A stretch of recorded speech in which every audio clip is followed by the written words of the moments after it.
Untuk kisah kali ini ada sebuah cerita yang ditulis oleh akun Twitter yang bernama @diuseta.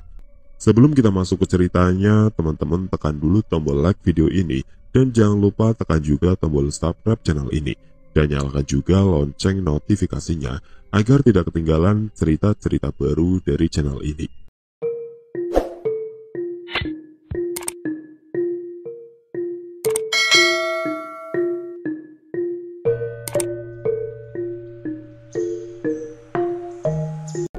Saat bujuk rayu siluman wanita yang memimpin siluman ular itu sudah tidak berguna untuk kami. Dengan segera ia memerintahkan seluruh pengikutnya untuk menyerang kami. Berbagai macam ular jatuh dari atas pohon dengan berbagai ukuran. Mbak Jiwo memutarkan cambuknya, menghindarkan kami dari serangan ular-ular itu. Namun dari belakang siluman itu, muncul makhluk-makhluk hitam besar bermata merah menyerang kami.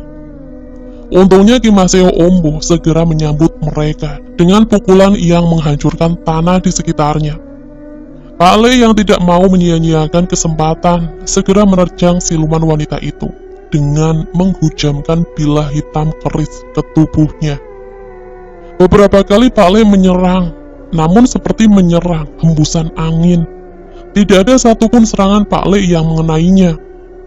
Aku mengajak Rumi dan Ismi membacakan doa yang diajarkan oleh Pak Le untuk menahan gerakan siluman-siluman di sekitar kami. Sementara Pak Le, Mbah Jiwo, dan Ki Maseo Ombo menahan serangan-serangan yang datang kepada kami. Ternyata usaha kami berhasil.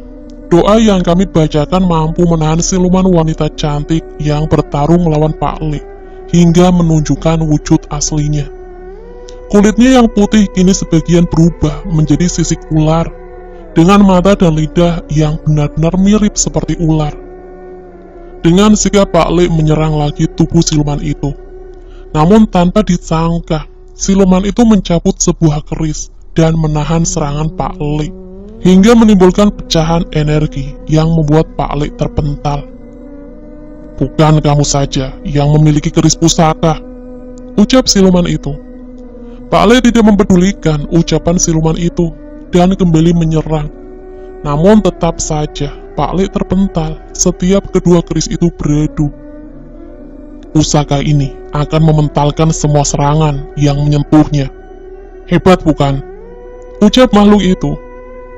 "Keris ini kurebut dari seorang dukun yang kubunuh atas perintah leluhur kedua bocah itu." Mendengar ucapan siluman itu, aku menoleh ke arah Mbak Jiwo yang sepertinya tidak mempedulikan ucapan makhluk itu. "Tak usah pedulikan, makhluk itu hanya ingin mempengaruhi kita," ucap Mbak Jiwo yang masih sibuk dengan ular-ular yang menghampiri kami. "Benar Dimas, jangan pernah mendengarkan ucapan dari siluman sesat seperti mereka.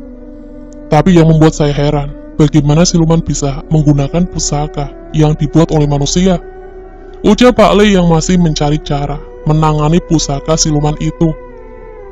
"Siluman tidak bisa menggunakan pusaka yang dibuat untuk manusia, kecuali kulit pemiliknya sendiri yang melapisi pegangannya," ucap makhluk itu sambil menunjukkan kulit manusia yang terbungkus gagang keris pusaka ini. "Mas, maksud siluman itu, dia menguliti pemilik pusaka itu untuk bisa menggunakan pusaka itu?" tanya Rumi. "Sepertinya begitu," aku menjawab sekenanya, karena aku memang benar-benar tidak mengerti apapun mengenai pusaka. Namun lain dengan Mbah Jiwo, ia segera menyingkirkan ular yang mendekat dan menghampiri Pak Le. "Mbah Jiwo, jangan terpancing, makhluk itu segera memancing emosiku," ucap Pak Le. Namun Mbah Jiwo tidak membalas dan tetap berjalan ke samping Pak Le. "Sudahlah, aku tidak peduli dengan urusan leluhurku. Aku hanya ingin memastikan, seharusnya bilah hitam keris Sukmageni sudah pernah menyentuh darah siluman itu kan?" tanya Mbak Jiwo. Pak Le mengangguk. Terlihat ia mengingat api hitam yang muncul setelah Pak Le memotong salah satu ekor siluman ular itu, yang menjerat Mbak Jiwo. "Kalau begitu, ingat mantra ini baik-baik." Mbak Jiwo mendekat dan menatap bagian ekor siluman ular yang terpotong oleh keris Pak Le dan membacakan sebuah mantra. Sontak setelah mantra itu dibacakan, siluman wanita itu mengelinjak seperti kesakitan. "Panas! Panas!" Siluman itu berteriak hingga suaranya terdengar ke seluruh hutan. Darah yang terlihat menetes dari bagian tubuhnya yang terpotong berubah menjadi api hitam, seperti yang sebelumnya menyala di keris Pak Le. "Kurang ajar kalian! Habisi mereka tanpa sisa!" Perintah makhluk itu pada seluruh pengikutnya. Dengan segera seluruh makhluk di sekitar kami mengerubuti kami dan menyerang tanpa ampun. Pak Le, Mbah Jiwo, dan Ki Maisa Ombo menahan dengan sekuat tenaga. "Kesini, cepetan!" Tiba-tiba roh bocah bernama Imin itu memanggil kami dan menunjuk ke sebuah lubang hitam di bawah di sebuah tanah, tak jauh dari tempat kami berada. Kami segera mengerti dengan yang ia maksud. Aku memberi isyarat kepada Ki Maseo Ombo, hingga ia menimbulkan serangan yang membuat seluruh tanah di sekitar kami bergetar. Tak melewatkan kesempatan, kami berlari menuju lubang yang ditunjukkan oleh hantu bocah itu. Pak Le terlihat seperti membacakan mantra untuk menghilangkan keberadaan kami. Walau kecil, lubang itu ternyata cukup panjang. Cukup sulit bernafas di lubang ini, namun masih lebih baik daripada harus berhadapan dengan makhluk-makhluk itu. Beberapa kali hantu bocah itu menembus tanah dan menengok ke atas, memastikan apakah posisi kami sudah aman, hingga akhirnya kami tiba di ujung lubang itu, yang tertutup oleh semak yang cukup lebat. "Aman, ayo cepetan!" ucap hantu bocah yang menuntun kami. Ternyata benar ucapannya.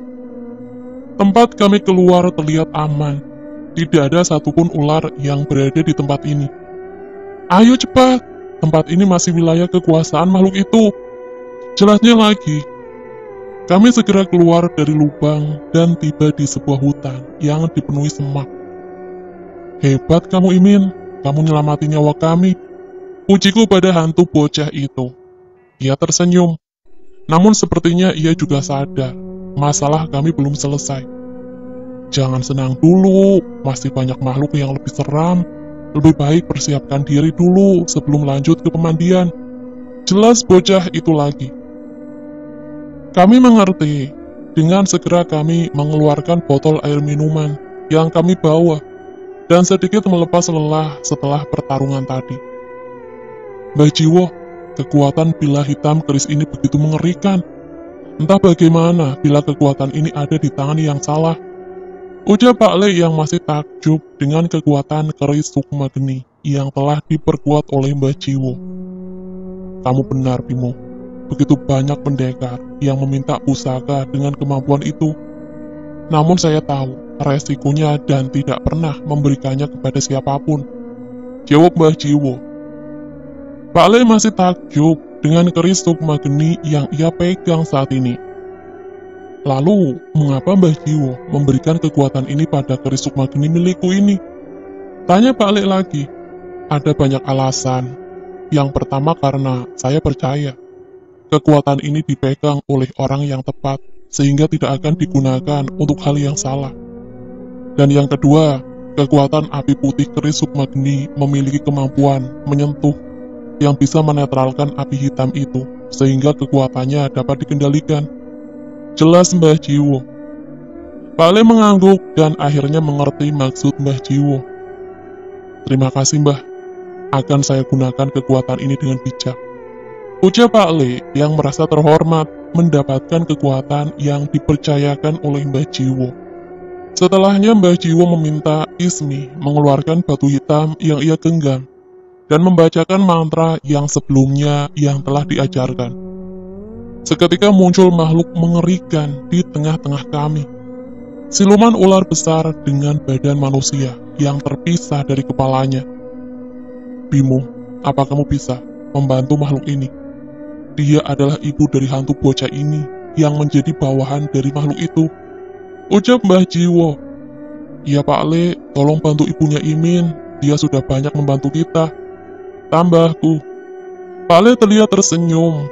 Dengan segera ia membacakan beberapa mantra dan memutarkan pergelangan tangannya beberapa kali hingga muncul kobaran api putih yang menyelimuti tangannya. Dengan sekali sentuhan, tubuh dan kepala makhluk itu terbakar oleh api putih yang keluar dari tangan Pak Le. Api itu menjadi semakin besar. Terlihat tubuh ular dari makhluk itu mengelinjak seperti kesakitan. "Mas, ibu kenapa?" tanya Imin yang khawatir melihat ibunya merasa kesakitan. "Kamu tenang dulu, percayakan sama Pak Le," ucapku yang segera mendampingi Imin di sebelahnya. Setelah terbakar cukup lama, bagian tubuh yang terbentuk ular terbakar habis, menyisakan tubuh seorang perempuan yang kembali menyatu dengan kepalanya. "Ibu!" teriak Imin yang tiba-tiba merasa senang melihat sosok yang sudah lama sekali tidak pernah dilihatnya. "Pak Imin, kamu nungguin ibu?" tanya roh perempuan itu. "Iya bu, Pak Imin mau ketemu ibu, meluk ibu," ucapnya sambil tak henti-hentinya memeluk roh wanita itu. Wajah bocah yang sebelumnya mengerikan dan terlihat nakal itu kini berubah menjadi manja seperti anak kecil yang polos. "Ya sudah, ibu sudah tenang. Api tadi sudah membakar semua penyesalan ibu. Cepat nyusul ibu ya," ucap wanita itu dengan sosoknya yang perlahan menghilang. "Kamu, Imin ya? Sini pegang tangan Pak Le. Kamu bisa ikut ibumu," ucap Pak Le yang menjulurkan telapak tangannya yang masih diselimuti api putih. Sayangnya bukan meraih tangan itu. Hantu Imin mundur dan kembali ke ibunya yang mulai menghilang. "Ibu, Imin di sini dulu ya. Imin mau bantuin masnya Imin dulu. Imin pasti nyusul." Tunggu. Maksudnya Imin masih ingin membantu kami?" Benar-benar ucapan yang sama sekali tidak kami duga. Seketika setelah ucapan itu, ibu hantu bocah itu menghilang dengan wajah yang tersenyum. "Imin, jaga mas sama mbakmu ini ya, jangan nakal. Kalian, kalau sudah cepat susul ibu." Ucapan hantu itu benar-benar mengingatkanku pada sosok ibu yang selalu membuatku rindu. Aku sama sekali tidak menyangka akan melihat kejadian ini dari wujud yang tak bisa kulihat sebelumnya. Hari berjalan begitu cepat. Aku menoleh pada jam tanganku dan menunjukkan bahwa hari sudah mulai malam. Walaupun sebenarnya di hutan ini sulit membedakan siang dan malam dengan minimnya cahaya yang masuk. Kami segera melanjutkan perjalanan ke kampung ibu, tepatnya sisa-sisa kampung ibu yang terletak di lembah ini. Setelah beberapa jam perjalanan, akhirnya kami mencapai sebuah tempat di mana terdapat bangunan-bangunan tua yang sudah rusak. "Ini Rumi, ini kampung ibu. Bapak juga tinggal di sini sejak kecil, sejak pindah dari kampung Serawen," jelasku pada Rumi yang mungkin tidak mengingat tempat ini. Mungkin Rumi tidak melihatnya, namun aku yang sekarang, Ismi, Pak Le, dan Pak Bimo pasti menyadari keberadaan sosok pocong dan mayat yang berkelimpangan dan merintih di seluruh sudut tempat ini. "Mas, itu suara apa?" ucap Rumi yang merasa gelisah dengan suara yang didengarnya. Rupanya walaupun tidak dapat dilihat, suara makhluk ini masih bisa didengar oleh Rumi. Ismi maju dan memperhatikan sosok makhluk-makhluk itu. "Ini suara roh warga desa yang menjadi korban siluman itu," jelas Ismi pada Rumi. "Maksudnya seperti yang di desa Serawen?" tanya Rumi. Aku mengangguk. Walaupun sebenarnya aku tidak tahu dengan jelas. "Bukan," jawab Pak Le tiba-tiba. "Roh warga desa Serawen tidak terikat dengan Topo Ulo, mereka korban santet yang dirapalkan olehnya. Sedangkan warga desa ini terikat perjanjian dengan makhluk itu, sehingga mereka tidak bisa ditenangkan, hingga makhluk itu binasa. Atau apa Pak Le?" tanyaku yang penasaran dengan ucapan Pak Le yang terputus. Tiupan angin dingin seketika meniup pepohonan yang berada di desa mati itu. Dan muncullah sosok yang kami kenal, atau tumbal yang dijanjikan segera dikenapi. Suara itu terdengar dari demit berwujud wanita cantik yang kini menunjukkan wujud aslinya. Memiliki banyak ekor ular di kakinya, dan 2 buah kepala ular yang muncul dari kedua bahunya. "Mereka baru bisa tenang ketika kamu sudah bergabung dengan kami, Rumi," Ucap makhluk itu lagi. Ismi terlihat jatuh terduduk mendengar kenyataan ini. Keselamatan dirinya ternyata mengorbankan seluruh warga desa, asal ibunya. Aku menoleh pada Pak Le, mempertanyakan kebenaran hal itu. Jangan dengarkan ucapan makhluk itu, pasti ada cara untuk menenangkan mereka. Ucap Pak Le, seharusnya kalian tidak ikut campur. Aku Dewi Ginidarna, penguasa lembah ini. Kupastikan kalian tidak akan bisa meninggalkan tempat ini. Ucapnya diikuti kemunculan pengikutnya di sekitarnya. Aku kembali menggenggam batu hitam dan membaca mantra untuk memanggil Ki Maesa Ombu. Seketika makhluk berwajah kerbau itu muncul dan memperhatikan seluruh desa yang telah dikelilingi oleh pengikut Dewi Ginidarna itu. Namun bukannya bersiap melawan, Ki Maesa Ombu malah melompat menuju hutan di belakang desa dan meninggalkan kami. Tunggu Ki Maesa. Aku mencoba menahannya, namun sepertinya suaraku sudah tidak terdengar olehnya. Itu arah pemandian, Mas. Ucap Roh Imin yang tiba-tiba muncul memberitahuku. Pak Le terlihat seperti mengerti sesuatu. Dimas, kamu ikuti Ki Maesa Ombu. Biar kami yang mencoba menahan mereka semua di sini. Perintah Pak Le. Aku mengerti dan bergegas mengikuti Ki Maesa bersama Roh Imin. Mas, Rumi ikut. Ucap Rumi yang mau menyusulku. Namun aku berusaha menghentikannya. Untuk saat ini yang bisa melindunginya hanya Pak Le dan Mbah Jiwo. Biar aku saja yang menemani Dimas, kamu tetap bersama Mbah Jiwo dan Pak Le. Perintah Ismi pada Rumi dan segera menyusulku. Kami berlari secepat mungkin, mengikuti Roh Imin yang berlari di depan kami. Terlihat beberapa makhluk berwujud ular, dan siluman hitam tergeletak tak berdaya di jalur yang kami lewati. Sepertinya ini adalah ulah Ki Maesa Ombu. Itu pemandiannya. Ucap Imin menunjuk ke sebuah tempat. Terlihat dari jauh Ki Maesa Ombu mengamuk sekuat tenaga, menghancurkan setiap batu-batu yang berdiri, menampung aliran air yang mengalir dari celah bebatuan. Melihat tingkah lakunya, aku mengerti sesuatu. Ia mencoba menghancurkan pemandian dan mengeringkan air yang ada di tempat itu. Sementara Ki Maesa Ombu menghancurkan pemandian itu, aku dan Ismi berusaha menutup aliran air yang selama ini memenuhi pemandian itu dengan bebatuan dan mencoba mengalirkan ke arah lain. Batu dan tanah yang mulai berhamburan menyebabkan air dari pemandian itu tumpah hingga hampir mengering.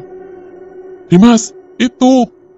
Ismi menunjuk ke sebuah lubang yang terdapat di dasar pemandian itu. Dari situ terlihat seekor ular hitam yang tertidur di dasar kolam. Apa kita harus membunuh ular itu? Tanyaku pada Ismi. Ia menggeleng, menandakan tidak tahu apa yang harus dilakukan. Namun tiba-tiba Ki Maesa Ombu turun dari sebuah dahan pohon dan melemparkanku sebuah tas kain yang sudah sangat tua. Aku membuka tas itu dan melihat beberapa benda. Salah satunya adalah pisau dengan bilah berwarna hitam.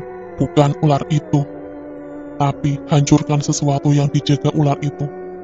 Mendadak aku berbicara di luar kesadaran, tapi aku tahu itu adalah suara Bapak. Ismi terlihat segera menyadari apa yang harus dilakukan. Ia mengambil sebatang kayu panjang dan berusaha memindahkan ular hitam itu dari lubang yang dijaga ular itu. Sayangnya tidak semudah yang terlihat. Merasakan bahaya, ular itu seperti berteriak dengan suara mendesis, seolah memanggil kawanannya. Seekor ular besar jatuh dari atas pohon menuju ke arah Ismi. Aku segera berlari ke arah Ismi yang masih sibuk dengan ular itu, merangkulnya dan menghindarkannya dari serangan ular besar yang mendekat ke arahnya. Melihat serangan ular itu, Ki Maesa Ombu menangkap ular itu dengan tangan kosong, menggigitnya dan menariknya hingga terbelah menjadi dua. Sepertinya udah aman Ismi. Ucapku yang mulai tenang. Iya mas, udah aman. Tapi meluknya jangan kelamaan, Ismi malu. Ucapnya dengan wajah yang merah. Aku tersadar, saking paniknya aku sampai lupa bahwa tanganku masih merangkul di pinggang Ismi setelah menariknya tadi. Entah aku menjadi merasa canggung, apalagi setelah melihat wajah merah Ismi tadi yang menurutku terlihat manis. Setelahnya aku mencari sesuatu dari tas yang diberikan Ki Maesa Ombo dan menemukan sebuah batu besar. Ismi berhasil memindahkan ular hitam itu, hingga aku bisa dengan leluasa menemukan benda seperti kulit yang menutupi dasar lubang. Dengan pisau yang kugenggam, aku merobek benda itu dan menemukan sesuatu yang menjijikkan. 6 buah tengkorak kepala dengan beberapa rambut yang masih menempel, terlihat terbenam di antara tanah dan sisa-sisa air yang tertutup oleh lembaran kulit itu. Hancurkan tengkorak itu dan kuburkan dengan layak. Sekali lagi suara bapak terdengar merasuki tubuhku. Seolah mengerti perintah bapak, aku segera mengeluarkan batu hitam yang berasal dari tas itu dan memukulnya ke kepala tengkorak itu. Sontak, sebuah penglihatan muncul di kepalaku setiap aku memukul benda ini. 6 mayat yang digantung, kepala yang dipersembahkan ke Dewi Ginidarna, hingga sosok leluhur kami yang berubah menjadi pengabdi makhluk itu. Saat ini di hadapanku terdapat tumpukan tengkorak 6 orang wanita dengan rambut mereka yang masih tersisa di sana. Sekuat tenaga aku memukulkan batu hitam dari tas yang diberikan oleh Ki Maesa Ombo untuk menghancurkan satu persatu tengkorak ini dan menguburkannya dengan layak. Ketika sebuah tengkorak terpecah, terdengar sebuah teriakan dari atas desa. Aku menduga teriakan itu berasal dari Dewi Ginidarna. Tak lama setelahnya aku mendengar suara pepohonan yang tersibak, seolah ada makhluk besar yang mengarah ke atas tempat kami. Aku tidak mempedulikan hal itu, dan terus menghancurkan tengkorak manusia itu satu persatu. Sayangnya siluman hitam yang menyerupai manusia sampai duluan ke tempat kami, dan segera menyerangku yang masih berkutat di dalam kolam kering ini.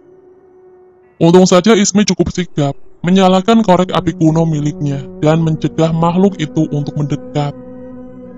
Ki Maesa Ombo pun dengan sigap melindungiku dari makhluk lain yang mencoba mendekat, hingga akhirnya muncul sosok yang kukhawatirkan. Dewi Ginidarna menerobos hutan menghampiri kami. Ki Maesa Ombo lah yang maju menahannya. Pukulan-pukulan kuatnya saling beradu dengan sabetan ekor ular dari Dewi Ginidarna. Sebenarnya aku mencemaskan keberadaan Pak Le, Rumi, dan Mbah Jiwo, namun untungnya kecemasanku terjawab. Dengan kemunculan Rumi yang dipandu oleh roh Imin menuju tempatku berada. Seolah mengerti dengan apa yang kulakukan, Ismi bersiap mengeluarkan sisa tengkorak yang ada di dalam lubang dan memeganginya untuk segera kuhancurkan. Rupanya itu tumbal yang mengikat makhluk itu di tempat ini. Ucap Pak Le yang masih sibuk melawan Dewi Ginidarna dan pengikutnya. Setelah tengkorak terakhir hancur, terlihat satu persatu siluman hitam pengikut makhluk itu kembali, mendapatkan wujud manusianya.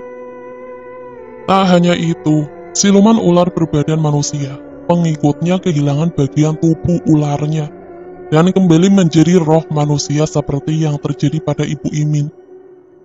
Manusia, kurang ajar! Di tengah amarahnya, Dewi Ginidarna itu memaksakan tubuhnya yang sudah hampir menyerupai monster ular ke arah Rumi, dan menggigitkan tubuh Rumi dengan kepala ular yang berada di batu kanannya. Aku panik dan menusukkan pisau yang kupegang ke kepala ular itu. Namun ekor makhluk itu membuatku terpental. Rumi terlihat kesakitan, namun sebelum Mbah Jiwo dan Pak Lek mendekat, Rumi terlihat menggenggam sebuah batu hitam yang dimasukkan oleh bapak ke tubuh Rumi dan membacakan mantra yang diajarkan oleh Mbah Jiwo.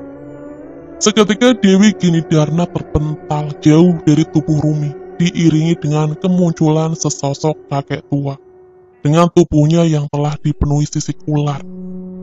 Jadi, ini orangnya, ucap Mbah Jiwo yang sepertinya mengerti sesuatu. Dia adalah leluhur Rumi yang menyegel rohnya ke batu hitam itu untuk saat seperti ini. Jelas Mbah Jiwo lagi. Aku segera berdiri mendampingi Rumi. Pak Le segera membacakan mantra untuk menyembuhkan Rumi dari serangan makhluk itu.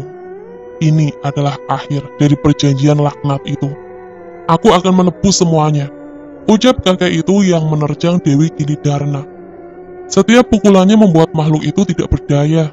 Dengan sadis, makhluk yang disebut sebagai leluhurku itu menarik lengan dan ekor Dewi Ginidarna hingga terputus dan mencapik-capik tubuhnya. Ratu! Ratu! Siluman ular yang agung, tolong pinjamkan kekuatanmu. Teriak Dewi Ginidarna kepada sosok yang sama sekali tidak ku ketahui wujudnya. Namun sepertinya ratu yang ia maksud adalah makhluk yang sering kudengar di cerita legenda. Bukankah kau seorang dewi? Mengapa kau masih memohon kepada ratu yang lebih rendah dari seorang dewi? Suara wanita yang mengerikan terdengar dari suatu tempat yang tidak ku ketahui asalnya. Kini keadaan berbalik. Aku Rumi Ismi Mbah Jiwo Pak Le Ki Maesa Umbu dan tak lupa Roh Imin kini berkumpul menghadapi semua serangan dari pengikutnya yang sudah tidak bisa bertahan lebih lama lagi hingga seluruh tubuh Dewi Ginidarna lenyap oleh pembalasan leluhur kami. Ketika sudah tidak ada serangan yang mengarah kepada kami, keheningan tercipta dengan posisi kami yang masih tidak percaya bahwa tragedi ini telah selesai. Pak Le, apa ini sudah selesai? Tanyaku yang masih tidak percaya. Pak Le menyarungkan keris sukma geninya, seolah menjawab pertanyaanku. Namun ia mendekat ke sosok kakek tua itu, seperti mencari penjelasan. Terima kasih, sudah menolong cucu-cucuku. Aku tidak akan menjelaskan apapun. Dosaku terlalu besar, dan terlalu hina untuk diceritakan. Ucap kakek itu. Sepertinya Pak Le mengerti, namun tetap mendekatinya. Bukan kami yang berhak menghitung dosamu, Mbah. Namun usaha Mbah untuk menebusnya sangat berarti bagi kami. Di tengah ketenangan itu mendadak aku terjatuh, seperti ada sesuatu yang meninggalkan tubuhku. Sosok roh seorang pria dengan kaos lusuhnya terlihat meninggalkan tubuhku. Sudah ya, Rumi, Dimas, Bapak pergi dulu. Sekarang kalian bisa hidup dengan tenang. Ucap roh bapak yang meninggalkan tubuhku. Bapak, Rumi kangen. Teriak Rumi sekencang-kencangnya. Terlihat pula air mata Rumi mulai membasahi pipinya dengan deras. Tak tega melihat Rumi seperti itu, roh bapak menghampiri Rumi dan mencoba menyentuh kepalanya. Sayangnya tangan bapak hanya menembus tubuh Rumi. Namun sosok tangan lain terasa di bawah Rumi. Itu Ismi yang berusaha menghibur Rumi di tengah kesedihannya. Rumi, Dimas, Bapak bisa pergi dengan tenang, bukan karena makhluk itu sudah bisa dikalahkan, tapi karena Bapak sudah bisa melihat kalian memiliki orang-orang yang sayang dengan kalian. Jaga mereka baik-baik ya. Itu ucapan terakhir Bapak sebelum rohnya menghilang. Tak lama setelahnya terlihat api putih yang mulai membesar di tengah-tengah hutan ini. Itu adalah geni Baraloka milik Pak Le. Satu persatu roh penasaran yang sebelumnya berwujud siluman ular menyentuh geni Baraloka milik Pak Le dan mulai menghilang. Ki Maesa Umbu melompat menuju ke salah satu batu tertinggi di pemandian dan duduk bersila seolah menjadikan tempat itu peristirahatannya. Maesa Umbu, maafkan kesalahanku. Terima kasih sudah menjaga tempat ini dan keturunanku. Ucap kakek leluhur kami sambil menyentuh makhluk hitam perkasa berwajah kerbau itu. Mendadak dari sentuhannya, Ki Maesa Umbu yang telah menutup matanya berubah menjadi sebuah batu besar seperti sedang menjaga tempat itu. Namun aku tahu, saat ada hal jahat yang akan mengusik lembah ini, Ki Maesa Umbu akan bangkit kembali untuk mempertahankan wilayah kekuasaannya dari hal jahat. Kami menghabiskan malam dengan membaca rangkaian doa untuk menenangkan warga desa, asal ibu, hingga tidak ada lagi roh manusia yang terjebak dalam kutukan Dewi Ginidarna, dan menghabiskan sisa tenaga kami untuk kembali ke rumah Mbah Jiwo. Pak Le, sini Pak Le, sarapannya sudah siap. Ucapku memanggil Pak Le yang masih menikmati udara pagi di halaman rumah Mbah Jiwo. Saat ini tepat di hadapan kami sudah berjejer makanan dengan berbagai lauk yang menggiurkan. Wah, kelihatannya enak nih. Sangat berdosa bila makanan ini tidak dihabiskan, ujar Pak Le yang takjub dengan makanan yang ada di hadapannya. Jelas Pak Le, masakan Ismi ini nggak kalah sakti. Bahan seadanya, tapi rasanya istimewa. Ucapku yang memamerkan masakan Ismi. Ayo, ngomongin siapa? Ucap Ismi yang datang dengan membawa lauk terakhir bersama dengan Mbah Jiwo yang segera ikut bergabung. Ini loh, kata Dimas, masakan kamu benar-benar istimewa. Calon istri idaman katanya. Ucap Pak Le yang mencoba menggodaku. Mendengar ucapan itu wajah Ismi mulai terlihat memerah, menahan malu. Entah mengapa, wajahnya yang seperti itu terlihat sangat lucu. Entah, pagi ini terasa sangat istimewa. Seolah semua beban sudah terangkat, dan keberadaan Ismi, Pak Le, dan Mbah Jiwo mampu menutup semua rasa kehilangan yang sebelumnya aku dan Rumi rasakan. Setelah ini Pak Le akan kembali ke Klaten, dan kami bertiga akan kembali ke aktivitas kami masing-masing. Namun aku sudah izin ke Pak Le dan Mbah Jiwo bahwa kediaman mereka akan menjadi tujuan kami pulang kampung setiap lebaran nanti. Namun aku sudah izin ke Pak Le dan Mbah Jiwo bahwa kediaman mereka akan menjadi tujuan kami pulang kampung setiap lebaran nanti. Suara kendaraan mesin mobil terdengar cukup keras membangunkanku dari tidur. Aku ingat kami sedang perjalanan pulang menuju rumah setelah melalui hari-hari yang melelahkan. Namun tepat di hadapanku terlihat Rumi yang menatapku dengan wajah yang aneh. Bukan seperti wajah perempuan yang kesurupan. Tapi Rumi menatapku dengan mengerutkan dahinya seolah mengharapkan penjelasan. Mas Dimas, udah bangun. Sekarang jawab yang jujur, tanya Rumi tiba-tiba. Aku heran dengan perkataan Rumi. Apa yang sudah terjadi di antara Mas Dimas dan Ismi? Tanyanya lagi. Enggak, Mas Dimas nggak ada apa-apa dengan Ismi. Jawabku spontan. Lagi pula kenapa Rumi bisa tiba-tiba bertanya seperti itu? Kalau nggak ada apa-apa, kenapa Ismi bisa ada di situ? Ucap Rumi sambil menunjuk ke sebelahku. Ternyata aku tidak sadar, saat ini Ismi tertidur di bahuku dengan memegangi tanganku dengan erat. Wajahnya yang sedang tertidur terlihat sangat polos, tidak seperti wanita kota pada umumnya. Tuh kan bengong, masih bilang gak ada apa-apa, tanya Rumi yang masih menginterogasiku. Beneran, gak ada apa-apa, Ismi kecapean aja kali, jawabku. Kalau gitu, pindah sini, biar Rumi yang di sebelah Ismi, perintah Rumi yang memintaku untuk berpindah. Aku berpikir sejenak dan mengurungkan niatku. Gak usah ya, Dik Rumiku sayang, mbok sekali-kali ngebiarin masmu ini seneng dikit, ucapku sambil sedikit tertawa. Tuh kan? Rumi yang terima dengan ucapanku memasang wajah yang cembetut sambil membuang muka. Tapi setelahnya terlihat senyuman kecil dari bibirnya setelah melirik Ismi yang tertidur di pundakku. Oke teman-teman, sekian untuk cerita kali ini. Bagaimana menurut kalian tentang kisah ini? Tulis komentar kalian di kolom komentar. Dan bagi teman-teman yang baru bergabung, jangan lupa untuk like, komen, share, serta subscribe channel ini. Dan nantikan kisah-kisah horor lainnya. Wassalamualaikum warahmatullahi wabarakatuh.